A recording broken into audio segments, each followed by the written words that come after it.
Une vidéo bouleversante a transformé ma vie lorsque ma sœur a révélé la cruelle vérité. Mes parents appelaient mon fils autiste un fardeau. Entre larmes et trahison, j'ai pris une décision silencieuse qui allait tout changer. J'ai fait semblant de ne rien savoir pendant que je planifiais notre éloignement, protégeant mon fils des préjugés de ceux qui étaient censés l'aimer inconditionnellement. Un voyage de douleur, de courage et de rédemption qui touchera votre cœur.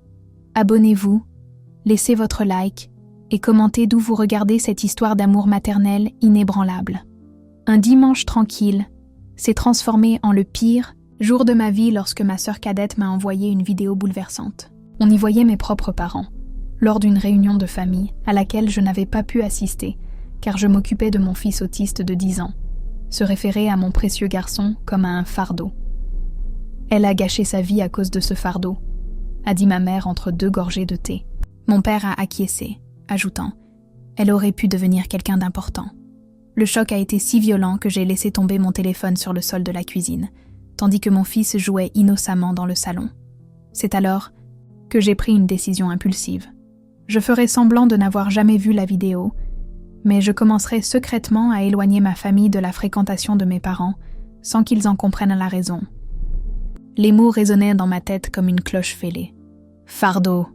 10 ans auparavant, lorsque j'avais reçu le diagnostic de mon fils, j'avais déjà fait face à des regards de pitié et à des conseils non sollicités. Mais rien ne m'avait préparé à entendre ma propre mère réduire mon enfant à un poids, un obstacle. La femme qui m'avait appris à défendre les plus faibles, celle qui discourait sur la valeur de chaque vie lors des réunions de l'église, maintenant assise confortablement dans son fauteuil de velours vert mousse, rejetait son propre petit-fils comme une erreur de parcours dans ma vie. En tant qu'enseignante spécialisée dans une petite ville rurale de France, j'ai toujours eu la patience de faire face aux défis, une persévérance inébranlable et une capacité à transformer les situations difficiles en opportunités de croissance. Cependant, ces qualités étaient mises à rude épreuve face à la trahison familiale. Le conflit interne était déchirant. Confronter mes parents et peut-être rompre les liens familiaux, ou protéger mon fils silencieusement en faisant semblant de rien pendant que je planifiais notre indépendance émotionnelle. Ce soir-là, après avoir couché Mathieu, je me suis assise sur la véranda à l'arrière, où l'arôme des galants de nuit se mêlait à l'odeur de la terre humide après la fine bruine qui tombait. C'était un décor qui m'avait toujours apporté la paix, mais qui semblait maintenant n'être qu'une toile de fond cruelle pour le trou qui s'ouvrait dans ma poitrine. J'avais construit ma vie autour de valeurs familiales, croyant que nos liens étaient incassables. Quelle naïveté, ai-je pensé en regardant les lumières des maisons voisines s'éteindre une à une. J'ai passé toute la nuit à repasser chaque interaction familiale des dernières années, cherchant des signes que j'aurais pu manquer. M'ont-ils toujours considéré mon fils ainsi ? Combien de fois lui ont-ils souri alors qu'il le déplorait intérieurement ? L'idée me retournait l'estomac. Je me suis souvenu du dernier Noël, lorsque ma mère avait insisté pour acheter un cadeau spécial à Mathieu. Un puzzle simple, bien en dessous de ses capacités, tandis que ses cousins avaient reçu des tablettes et des jeux vidéo. À l'époque, j'avais justifié cela par un manque de connaissance de l'autisme. Maintenant, ce souvenir prenait des contours plus sombres. Le déjeuner du dimanche suivant, traditionnel dans la culture française, est devenu un théâtre où j'ai joué le rôle de la fille qui ne se doute de rien. Entre fromage de montagne, petit pain au fromage et petit café, j'ai observé comment mes parents traitaient mon fils avec une fausse gentillesse. Le contraste entre leurs paroles mielleuses et ce qu'ils avaient dit dans la vidéo me donnait la nausée, mais j'ai gardé le sourire pendant que je servais de la confiture de lait maison, spécialité de la région. « Comment va notre petit garçon spécial aujourd'hui ?» a demandé ma mère, en passant la main dans les cheveux de Mathieu comme on caresse un animal exotique. « Ce n'est pas un animal de compagnie, maman. Et il a 11 ans. Ce n'est plus un petit garçon. » ai-je répondu avec un sourire forcé qui me faisait mal aux commissures des lèvres. Le silence malaisant qui a suivi a été brisé par le bruit des couverts contre la vieille porcelaine, héritage de l'arrière-grand-mère que ma mère tenait toujours à utiliser lors des déjeuners de famille, comme si la formalité pouvait compenser le manque d'authenticité. Mon père, agriculteur aux mains calleuses et peu bavard, s'est limité à des commentaires sur la récolte et le temps, évitant toute interaction directe avec son petit-fils. Lorsque Mathieu s'est approché pour montrer le dessin qu'il avait fait, un portrait étonnamment détaillé de son grand-père récoltant le café, j'ai aperçu le regard qu'ils ont échangé. Un regard que je pouvais maintenant déchiffrer. de la pitié déguisée en admiration. « Regardez ça, quel talent !» s'est exclamé mon père avec un enthousiasme. Fabriqué, rendant le dessin sans vraiment le regarder. Mathieu, avec sa sensibilité aiguë, a perçu quelque chose d'anormal et s'est éloigné silencieusement, retournant dans le coin de la pièce où ses crayons de couleur étaient rangés par nuances. Au cours des semaines suivantes, j'ai commencé à annuler les engagements familiaux, inventant des excuses liées au travail ou au traitement de mon fils. Ma sœur, confidente dans cette situation, a trouvé mon comportement étrange, car elle s'attendait à une confrontation directe. « Tu as toujours affronté les problèmes de front. Pourquoi évites-tu nos parents ?» m'a-t-elle demandé lors d'un café à la boulangerie de la place centrale, où la cloche de l'église sonnait midi et les habitants se saluaient par leur nom. « Peut-être parce que certaines batailles ne valent pas la peine d'être menées ?» ai-je répondu, observant l'animation de la place à travers la fenêtre embuée par la vapeur des pains frais. Des adolescents rentrant de l'école, des dames portant des sacs de marché, le facteur distribuant le courrier avec la familiarité de quelqu'un qui connaît chaque destinataire. Notre ville est comme une courte pointe bien cousue, n'est-ce pas? Tout le monde se connaît, mais personne ne voit vraiment personne, ai-je commenté avec une amertume que je n'ai pas réussi à dissimuler. Claire, ma sœur cadette de seulement 2 ans et enseignante dans la même école que moi, a toujours été la diplomate de la famille. Ils ont grandi à une autre époque, Hélène. Ils ne comprennent pas l'autisme comme nous. Tu dois leur laisser du temps, mieux leur expliquer. Son visage rond, encadré par des cheveux châtains toujours attachés en un chignon lâche, exprimait une inquiétude sincère. « Du temps ?» ai-je coupé avec un rire sec. Cela fait 10 ans que nous avons reçu le diagnostic. 10 ans de thérapie, de consultation, de réunions scolaires. Si en 10 ans ils n'ont pas réussi à voir la valeur de leur propre petit-fils, le problème n'est pas un manque d'information. Je suis retournée à l'école après le déjeuner, où le bruit joyeux des enfants pendant la récréation contrastait avec le silence qui s'était installé en moi. Dans la salle des professeurs, pendant que j'organisais le matériel pour le prochain cours, j'ai entendu des commentaires sur la kermesse scientifique qui approchait. Mes collègues discutaient avec enthousiasme de la manière d'intégrer les élèves ayant des besoins spéciaux à l'événement, proposant des adaptations et des stratégies inclusives sans que personne n'ait besoin de le demander. J'ai ravalé ma salive, pensant à l'abîme entre cet environnement et ce que je trouvais chez mes parents. Cet après-midi-là, pendant que j'aidais Louise, une élève atteinte de trisomie 21, à terminer son projet sur le système solaire, j'ai reçu un message de la directrice me demandant de passer dans son bureau avant de partir. Ce doit être à propos du rapport d'adaptation pédagogique que je n'ai pas encore rendu, ai-je pensé, sentant le poids de la fatigue accumulée lors des dernières nuits blanches. Mais à ma surprise, Madame Dubois, avec ses 60 ans passés et une énergie qui défiait son âge, avait une proposition complètement différente. « Hélène, nous étendons notre projet d'éducation inclusive à l'unité d'Orangeville », a-t-elle dit, en se référant à une ville plus grande, à environ 150 km d'ici. « Nous avons besoin de quelqu'un avec votre expérience pour coordonner la mise en œuvre. Ce serait une promotion et une opportunité de travailler avec plus de ressources. » Son regard, encadré par des lunettes à monture violette qui s'accordaient avec son foulard, exprimait une attente sincère. Une ville plus grande, avec plus de ressources pour Mathieu et l'opportunité de commencer une nouvelle vie, loin des regards de réprobation de mes parents. Cette pensée a traversé mon esprit comme un éclair, illuminant des possibilités que je ne savais même pas désirer. Combien de temps aurais-je pour décider ? Ai-je demandé, essayant de dissimuler l'accélération soudaine de mon cœur. 1 semaine maximum. L'année scolaire commence dans 1 mois, et nous devons tout organiser, a répondu Madame Dubois, en me tendant un dossier contenant des informations sur le poste et la ville. 3 mois se sont écoulés depuis que j'ai immédiatement accepté la proposition, surmontant les obstacles du déménagement et la nécessité d'adapter mon fils à un nouvel environnement. La résistance de la famille a été immédiate et intense. « Tu es folle ?» a lancé ma mère lorsque j'ai annoncé le déménagement lors d'un dîner que j'avais moi-même préparé, comme si la nourriture pouvait amortir l'impact de la nouvelle. « Qui va t'aider avec le garçon ? Tu ne peux pas simplement le sortir de sa routine comme ça. » L'inquiétude concernant la routine de Mathieu serait touchante si elle n'était pas si opportune. Les mêmes parents qui le considéraient comme un fardeau se présentaient maintenant comme des piliers essentiels à sa stabilité.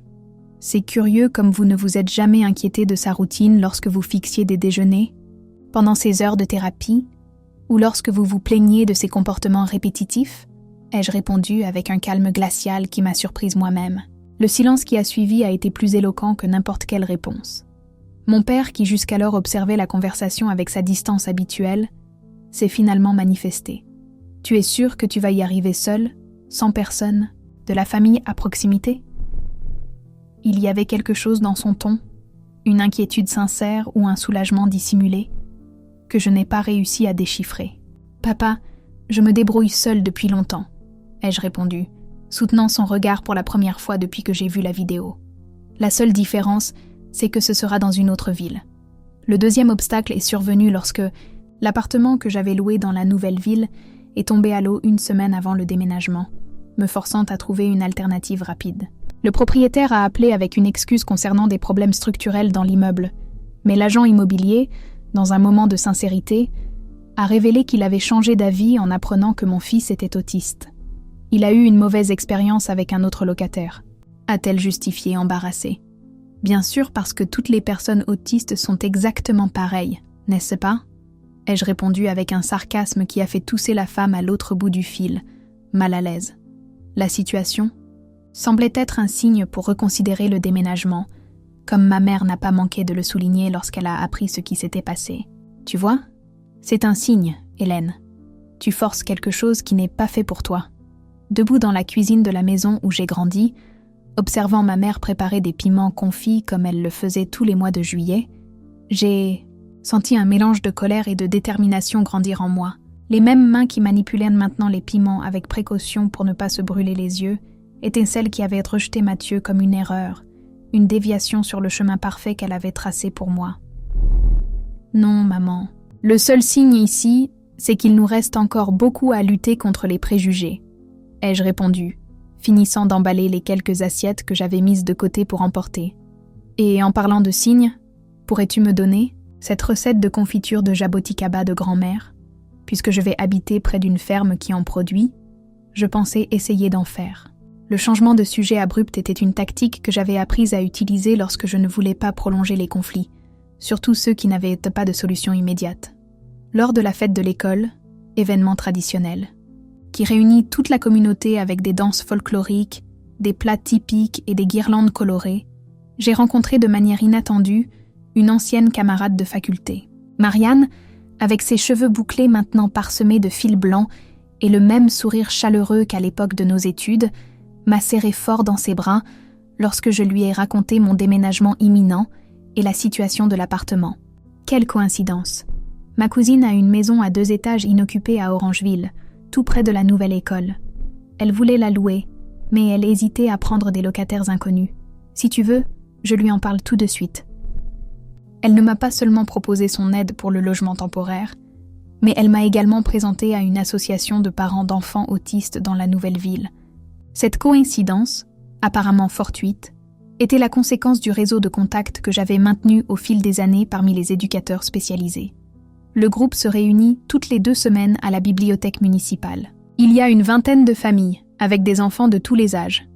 Ils ont même un projet d'insertion professionnelle pour les adolescents, a expliqué Marianne, pendant que nous partagions une assiette de riz au lait sous les lumières colorées de la kermesse. Mathieu, qui d'habitude s'isolait lors des fêtes bruyantes comme celle-là, m'a surprise en participant avec enthousiasme à la pêche à la ligne, guidé par l'un des élèves plus âgés qui faisait preuve d'une patience infinie en lui expliquant les règles. En l'observant de loin, j'ai vu comment il s'épanouissait lorsqu'il était traité avec respect et compréhension. C'est à ce moment-là que j'ai eu la certitude absolue. Le déménagement était nécessaire, non seulement comme une fuite, mais comme une recherche, d'un environnement où mon fils pourrait être valorisé pour ce qu'il était, et non toléré malgré ses différences. Le déménagement a eu lieu un jour pluvieux d'automne, typique de la région. L'arôme du café frais se mêlait à l'odeur de la terre mouillée lorsque j'ai fermé la porte de ma maison pour la dernière fois. Mathieu, assis sur la banquette, arrière de la voiture entre des cartons soigneusement étiquetés, rangeait ses figurines de dinosaures en file, une routine qui le calmait toujours lors des moments de transition. Mes parents étaient venus nous dire au revoir, visiblement bouleversés par ma décision soudaine. C'est alors qu'a eu lieu le premier revirement. Ma mère, en larmes, a avoué être blessée par mon éloignement et m'a demandé si elle avait fait quelque chose pour me blesser. La tentation de la confronter à la vérité était immense, mais j'ai regardé mon fils organiser méticuleusement ses jouets dans la voiture et j'ai décidé de protéger son innocence. Non, maman, c'est juste que nous avons besoin de ce changement maintenant. Vous serez toujours les bienvenus pour nous rendre visite, ai-je répondu, recevant son étreinte serrée avec un mélange de soulagement et de culpabilité.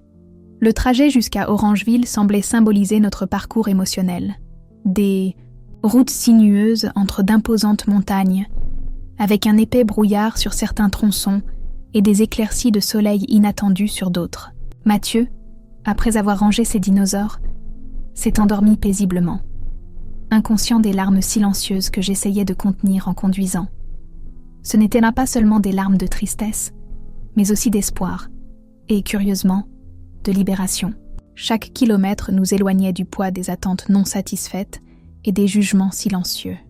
Notre arrivée dans la ville a été accueillie par une fine pluie qui a peu à peu laissé place à un timide arc-en-ciel à l'horizon, le genre de scène que ma grand-mère aurait appelé un présage de bienvenue. La maison à 2 étages indiquée par la cousine de Marianne était plus grande et plus confortable que ce que les photos suggéraient.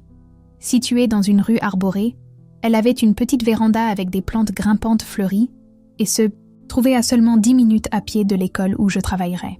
Le loyer, étonnamment abordable, comprenait des meubles de base qui nous épargneraient le travail immédiat de tout monter. « Qu'est-ce que tu en penses, mon fils ?»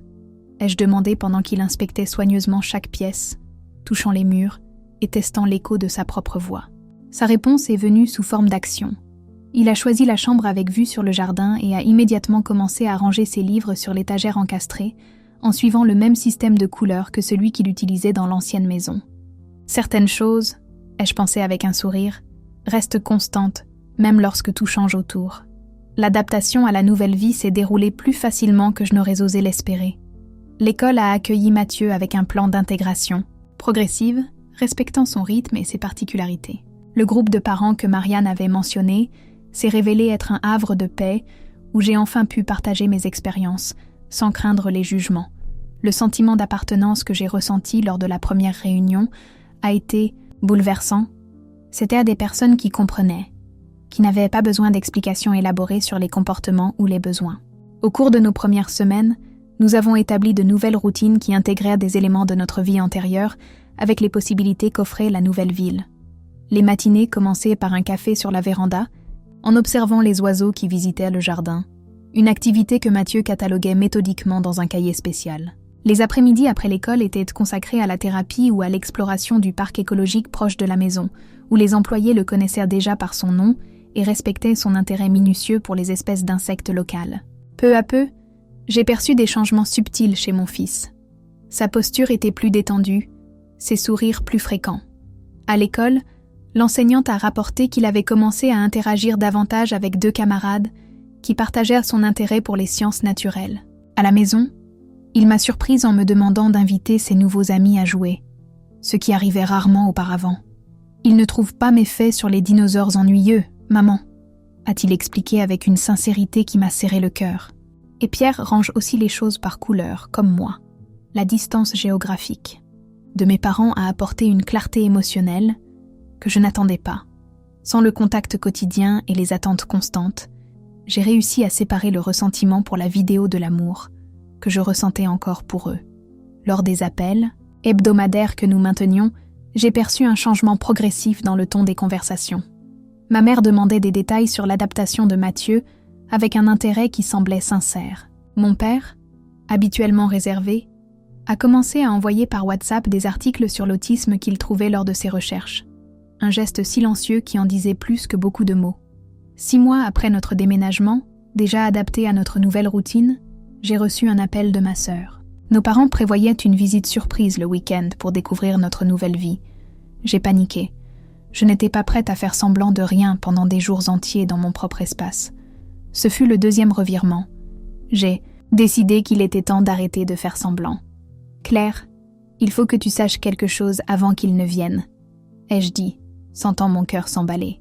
Je lui ai raconté la vidéo, comment j'avais fait semblant de ne rien savoir pendant tous ces mois, comment le déménagement avait été partiellement motivé par cette découverte. Le silence à l'autre bout du fil a été brisé par un profond soupir. Je me doutais que tu l'avais vu, a-t-elle finalement avoué. C'est pour ça que je te l'ai envoyé. Je n'en pouvais plus de voir comment il traitait ta Mathieu en coulisses, alors qu'il faisait semblant de le soutenir devant toi. La confession de ma sœur a provoqué une vague d'émotions contradictoires. D'un côté, je me suis sentie trahie qu'elle ne me l'ait pas dit directement. De l'autre, j'ai reconnu le courage qu'elle avait eu d'exposer la situation, même indirectement. « Qu'est-ce que tu vas faire maintenant ?» a-t-elle demandé avec une inquiétude sincère dans la voix. « La vérité ?» ai-je répondu avec une certitude que je ne ressentais pas complètement. « Je vais servir la vérité avec le dîner. » Avant leur arrivée, j'ai préparé un dîner spécial, avec tous les plats français qui ont marqué mon enfance. L'arôme du purée de haricots, du porc à l'ananas et du chou sauté a empli l'appartement, apportant une nostalgie douce amère. J'ai dressé la table avec une nappe brodée, cadeau de ma grand-mère, et j'ai placé au centre un arrangement de fleurs des champs que Mathieu avait soigneusement choisi au marché ce matin-là. Sur le cadre photo numérique du salon, j'ai programmé des photos qui documentaient notre nouvelle vie. Mathieu au parc, à l'école, au cours de natation adapté qu'il avait récemment commencé. Quand ils sont arrivés, après les premières heures de conversation superficielle, j'ai montré la vidéo. Le silence qui a suivi n'a été brisé que par le bruit de la fourchette de ma mère tombant dans son assiette en porcelaine. La couleur a quitté son visage, ne laissant que des taches rouges sur ses pommettes, signe de honte que j'ai reconnu de mon enfance, lorsqu'elle était confrontée à ses erreurs. Mon père, habituellement stoïque, semblait avoir vieilli de 10 ans en quelques secondes. « Depuis quand as-tu vu ça ?» a murmuré ma mère, incapable de me regarder directement. « Depuis avant le déménagement », ai-je répondu, gardant une voix calme malgré le tourbillon intérieur. « C'est pour ça que tu t'es éloigné », a conclu mon père, non pas comme une question, mais comme une constatation douloureuse. J'ai acquiescé, ressentant un soulagement inattendu d'abandonner enfin la mascarade. Le troisième revirement est venu avec la réaction de mon père. Au lieu de nier ou de justifier, il a pleuré ouvertement, ce que je n'avais jamais vu en 35 ans de vie. Il a alors raconté que 3 jours avant cette réunion de famille, il avait reçu un diagnostic de santé préoccupant et qu'il gérait sa peur par l'amertume. Ma mère, quant à elle, a révélé qu'elle reproduisait des phrases qu'elle entendait de ma grand-mère, qui avait toujours critiqué sa décision d'avoir des enfants. « Ta grand-mère me disait que les enfants étaient des fardeaux nécessaires, qu'une femme était née pour porter du poids, » a-t-elle expliqué, entre 2 sanglots. « Quand tu es tombée enceinte, elle a dit que tu comprendrais enfin le sacrifice. » Quand le diagnostic de Mathieu est arrivé, elle a pratiquement célébré, comme si c'était une leçon que tu devais apprendre. La révélation concernant ma grand-mère, une figure que j'avais toujours idéalisée comme aimante et sage, est tombée comme un coup de foudre. Des générations de femmes répétant des schémas toxiques sous le couvert de l'amour maternel. « Cela ne justifie pas ce que vous avez dit », ai-je répondu, sentant la fermeté revenir dans ma voix. « Vous êtes des adultes, responsables de vos propres paroles et actions. Mathieu est un enfant extraordinaire qui mérite d'être aimé intégralement, pas toléré ou regretté. » Dans la chambre voisine, mon fils dormait, inconscient de la tempête émotionnelle qui se déroulait dans la salle à manger, mais qui était d'une certaine manière le centre gravitationnel de cette conversation si longtemps retardée. Ce qui a suivi fut l'une des conversations les plus douloureuses et nécessaires de ma vie. Nous avons parlé d'attentes non dites, de rêves abandonnés, de peurs profondes. Mon père a avoué que son diagnostic, un problème cardiaque nécessitant une intervention chirurgicale, l'avait confronté à sa propre mortalité et l'avait amené à se demander quel héritage il laisserait. Je voulais des petits-enfants qui continueraient la ferme, qui suivraient mes pas. Quand j'ai vu que Mathieu était différent, je n'ai pas su comment ajuster ce rêve. Ma mère, quant à elle, a admis qu'elle avait toujours projeté sur moi la liberté qu'elle n'avait jamais eue. Je voulais que tu voyages, que tu étudies à l'étranger, que tu connaisses le monde. Quand tu as choisi d'être mère, surtout d'un enfant qui demandait plus de soins, j'ai eu l'impression de répéter mon histoire, prisonnière d'une vie domestique, de sacrifices quotidiens. L'honnêteté brute de ces confessions m'a désarmée plus que n'importe quelles excuses préparées. Lorsque l'horloge de la cuisine a sonné 2 heures du matin, nous étions émotionnellement épuisés, mais d'une certaine manière plus légers. Il n'y a pas eu de résolution magique ni d'embrassade de réconciliation digne d'un film. Il y avait trop de blessures à guérir en une nuit. Mais il y avait aussi, pour la première fois, la vérité, le fondement nécessaire à toute reconstruction.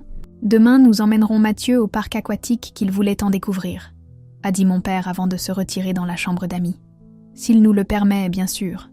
L'humilité de cette demande de permission, la reconnaissance, qu'il devait gagner la confiance de son petit-fils, fut peut-être le premier pas véritable vers le changement.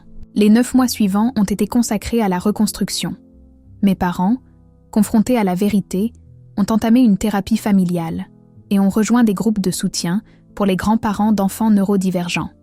Mon père, rétabli de l'opération cardiaque qu'il a subie 2 mois après notre conversation, a développé un intérêt sincère pour le monde intérieur de son petit-fils. Lors de ses visites mensuelles, il apportait toujours un nouveau livre sur les dinosaures ou les insectes, des sujets qu'il savait fasciner Mathieu, et s'asseyait patiemment pendant que le garçon expliquait chaque détail, chaque curiosité.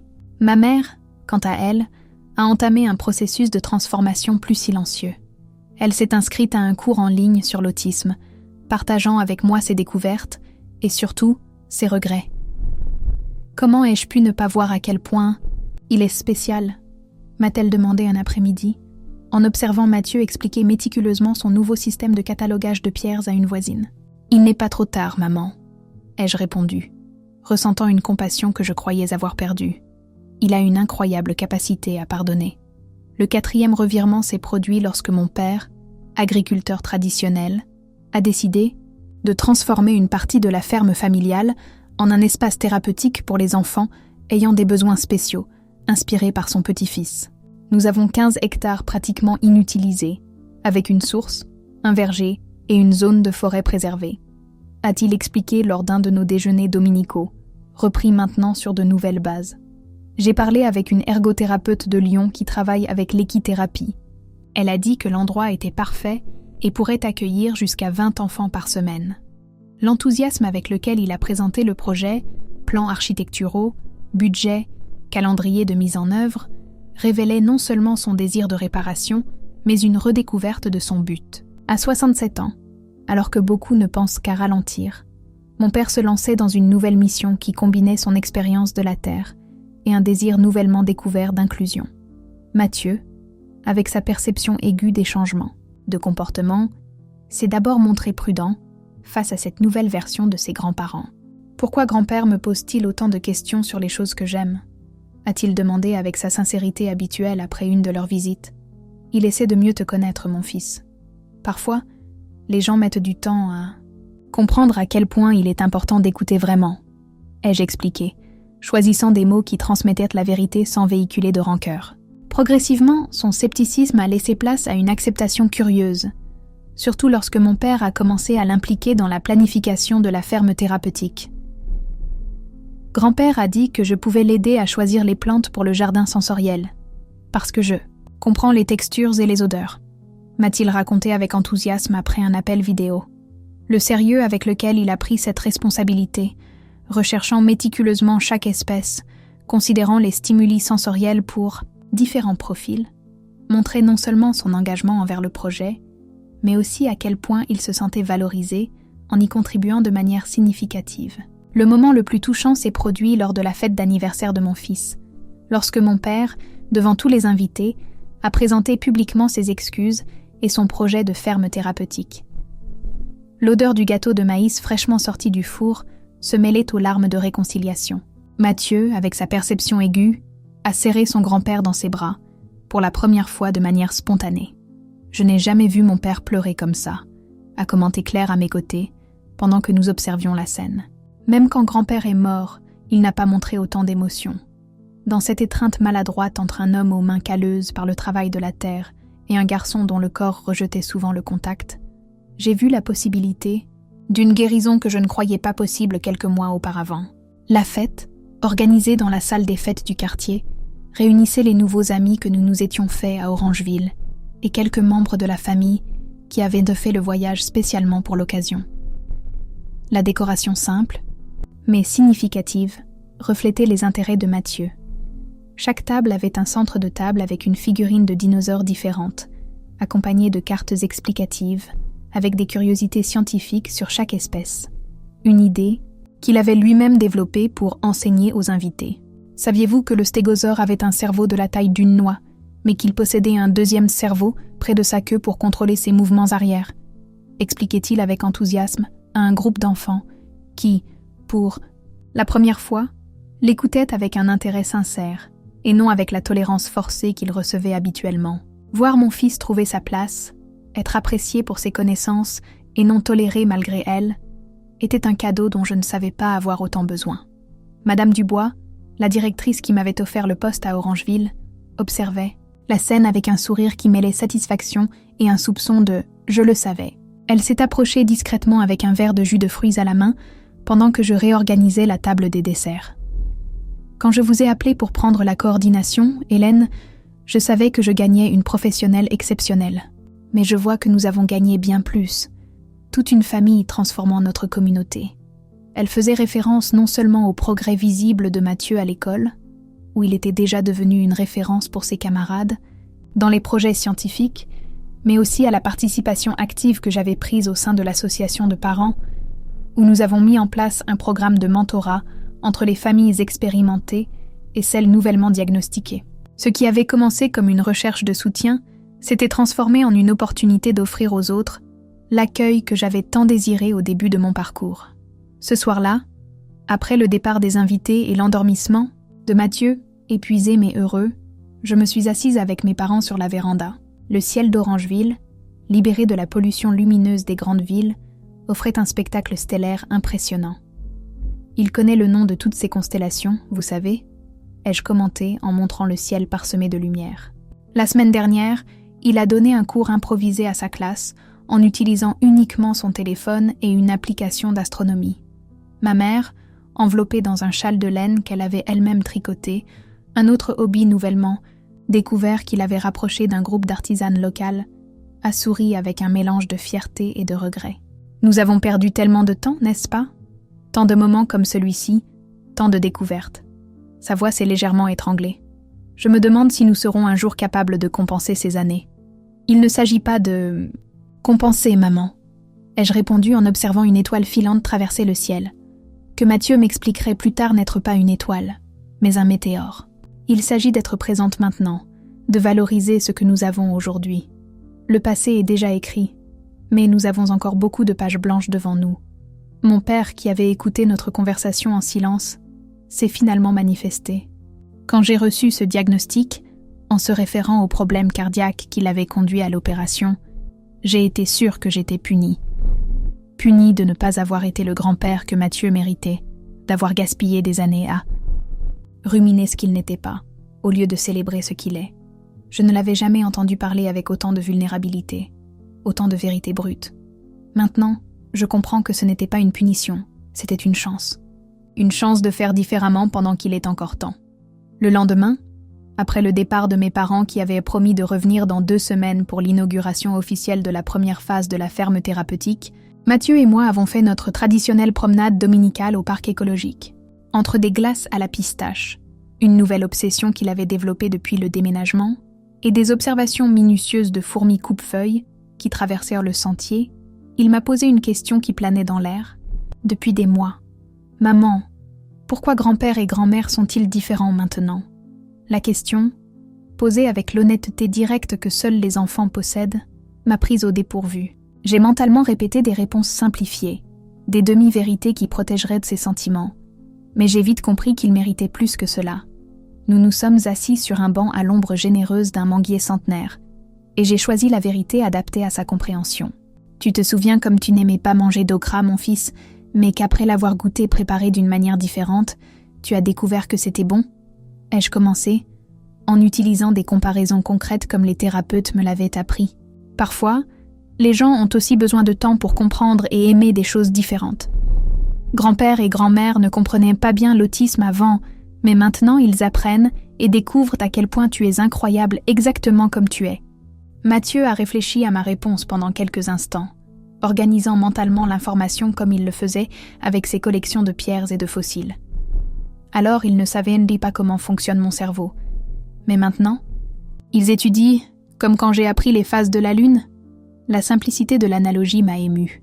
Exactement comme ça, ai-je confirmé, remarquant comment il réussissait à comprendre et à simplifier des situations complexes à sa manière. C'est bien qu'ils apprennent, a-t-il conclu, déjà distrait par un papillon bleu qui s'était posé près de nous. Tout le monde devrait étudier davantage les choses différentes. La sagesse contenue dans cette observation anodine, la notion que l'ignorance, et non la méchanceté, est à la racine de tant de conflits, m'a laissé sans voix. Dans des moments comme celui-ci, je me demandais qui enseignait réellement qui dans notre relation. 1 an après la vidéo qui a changé nos vies, nous avons organisé une retraite familiale dans la ferme de mes parents, maintenant transformée. L'ancienne exploitation de café, qui pendant des générations a produit des grains pour l'exportation, abritait désormais une structure adaptée à diverses thérapies. Des chevaux sauvés servaient à l'équithérapie, le potager biologique était devenu un espace d'ergothérapie, et l'ancienne maison du contremaître avait été transformée en hébergement pour les familles venant de loin pour les consultations hebdomadaires. Entre les poules que mon fils adorait nourrir et le verger qui fournissait des fruits frais pour le petit déjeuner, j'ai réalisé à quel point notre famille avait changé. Mon père, autrefois exclusivement concentré sur la productivité de la terre, parlait maintenant avec enthousiasme des bienfaits thérapeutiques de chaque espace créé. Ma mère, qui pendant des années avait mesuré sa valeur à la brillance impeccable des sols et à la perfection des repas servis, trouvait maintenant un but dans la coordination des bénévoles et l'organisation d'événements de sensibilisation à la neurodiversité dans la communauté rurale. « Hélène, il faut que je te montre quelque chose », m'a appelé Claire après le déjeuner, en me conduisant discrètement jusqu'à l'ancien séchoir à café, maintenant rénové en centre administratif du projet. Dans le petit bureau, elle a ouvert un tiroir et en a sorti une enveloppe jaunie. « Tu te souviens de cette vidéo que je t'ai envoyée ? Il y a une histoire derrière que tu dois connaître. » Le 5e revirement est survenu lorsque j'ai découvert que ma sœur avait enregistré cette vidéo, justement pour forcer une conversation familiale que tout le monde évitait depuis des années.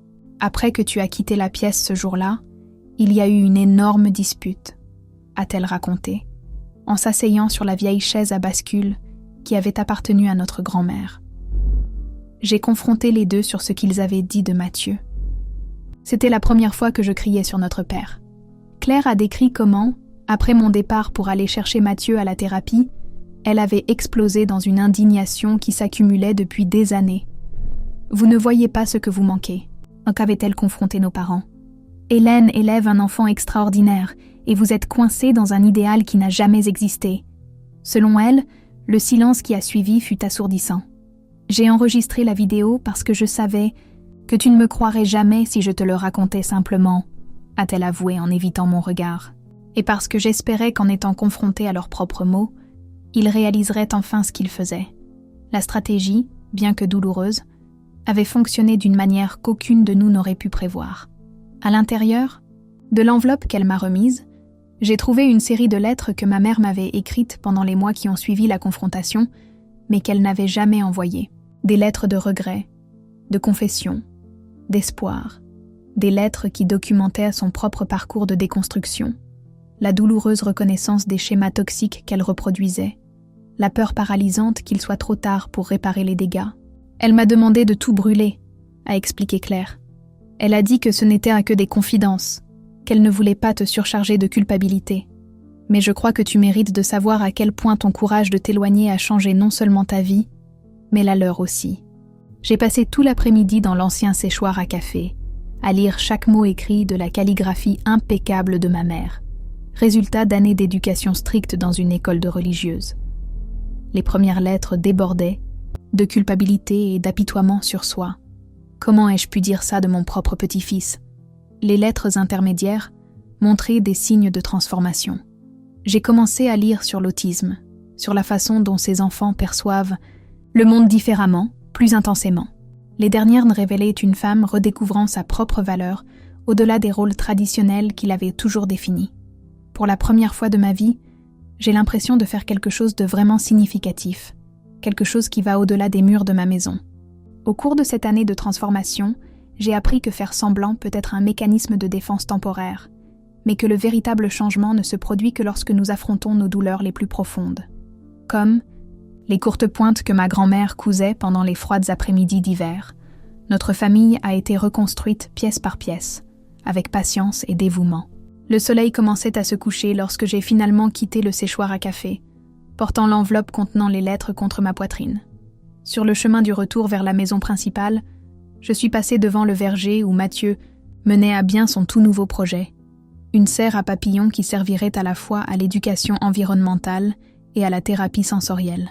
Il expliquait patiemment à un groupe d'enfants locaux, enfants d'employés et de petits producteurs de la région, le cycle de vie des papillons, en utilisant un langage simple et engageant qui contrastait avec ses explications techniques d'il y a quelques années.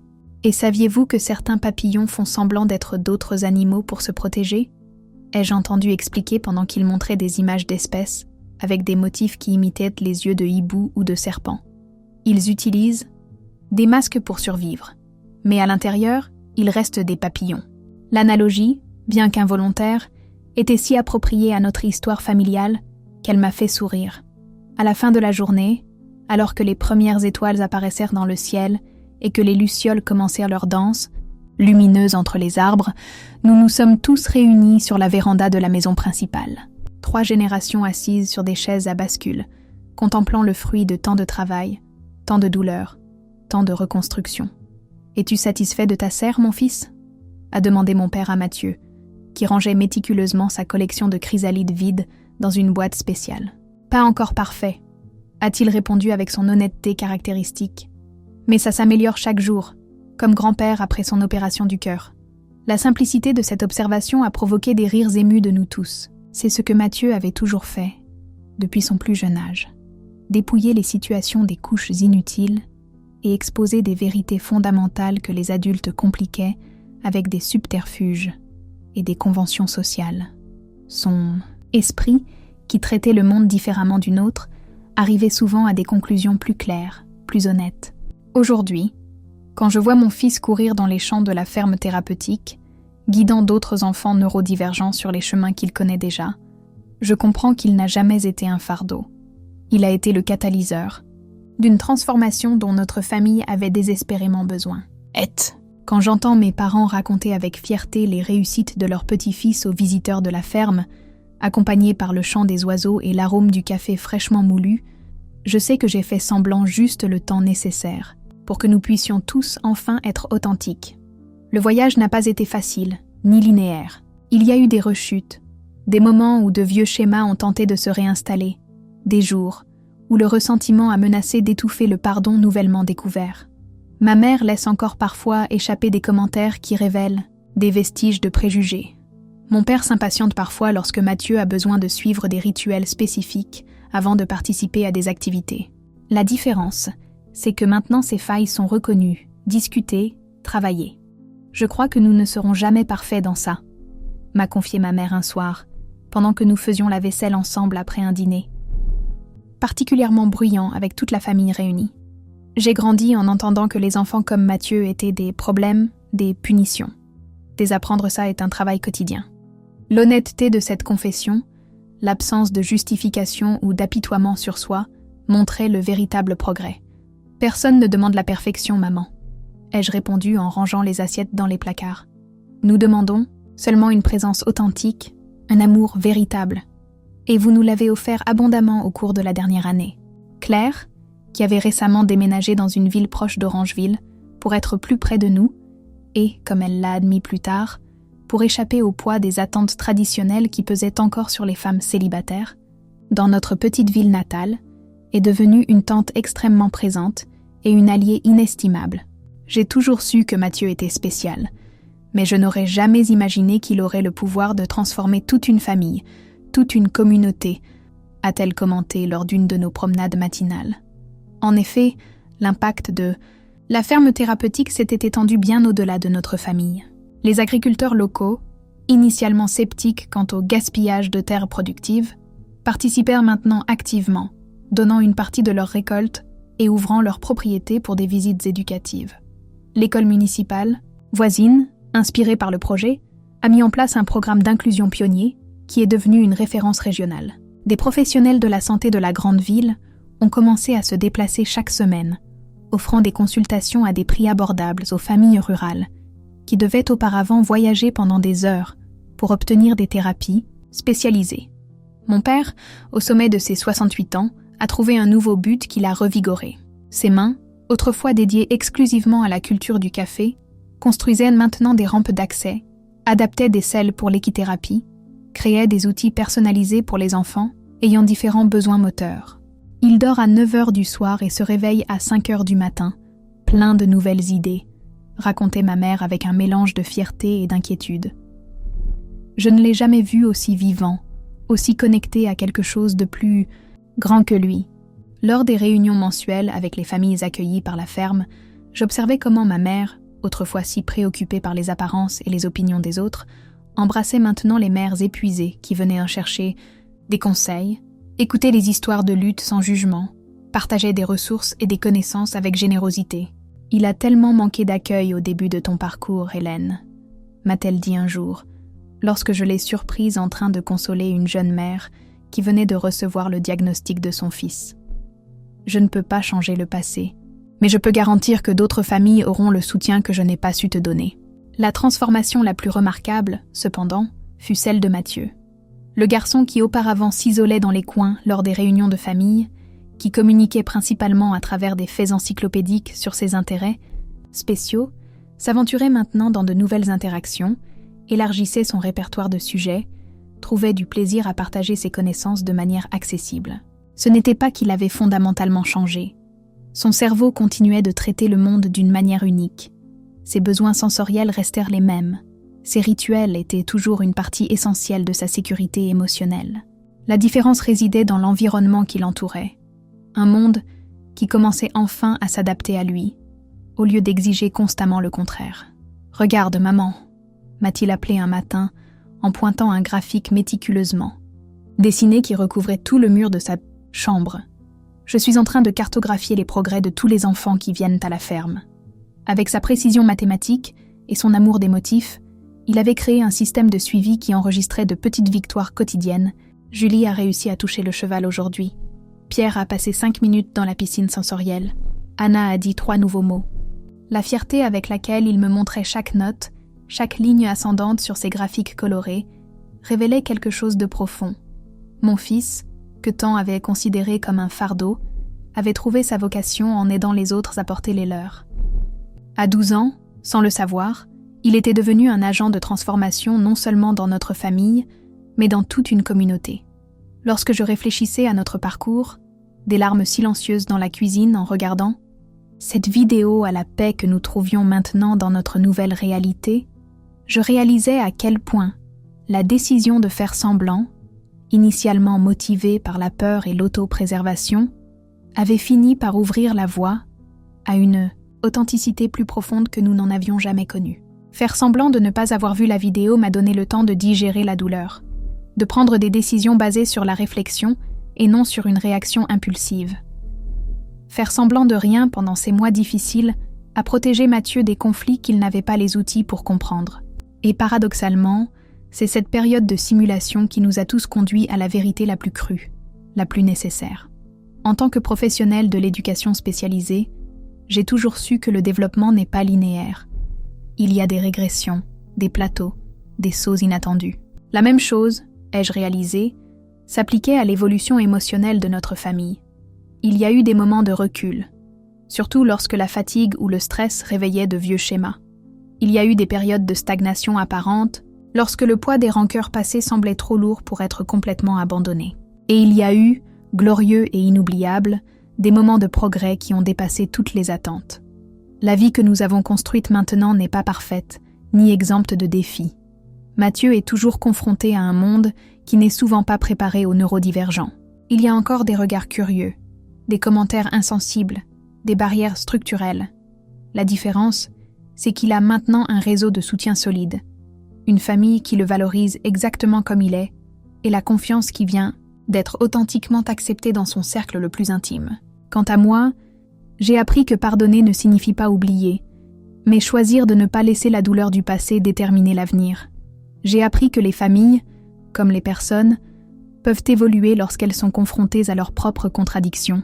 Et j'ai appris, peut-être la leçon la plus importante, qu'il y a un pouvoir transformateur à simplement refuser la normalité imposée et à insister, calmement et avec constance, sur la construction d'une réalité plus inclusive. Aujourd'hui, quand je vois mes parents corriger gentiment quelqu'un qui utilise une terminologie dépassée pour parler de l'autisme, ou quand j'observe Mathieu guider avec confiance une visite à la ferme thérapeutique, je sais que cela en valait la peine. chaque larme silencieuse, chaque nuit blanche, chaque pas incertain vers le changement, tout cela nous a amenés à ce moment. Et si je pouvais revenir à cet après-midi fatidique, lorsque le téléphone a glissé de mes mains en regardant la vidéo qui allait tout changer, je ferais exactement la même chose. Parce que parfois, le chemin vers la vérité la plus profonde commence par un acte de simulation. Un acte qui nous donne le temps et l'espace nécessaires pour rassembler nos forces, pour tracer des voies d'évacuation, pour imaginer un monde différent de celui qui nous a été présenté comme le seul possible. Un monde où personne n'est un fardeau. Un monde où chaque esprit, chaque corps, chaque façon d'exister a une valeur intrinsèque. Un monde que, peu à peu, nous construisons, dans notre famille, dans notre communauté, et peut-être, un jour, bien au-delà des limites de notre petite ferme dans les montagnes françaises.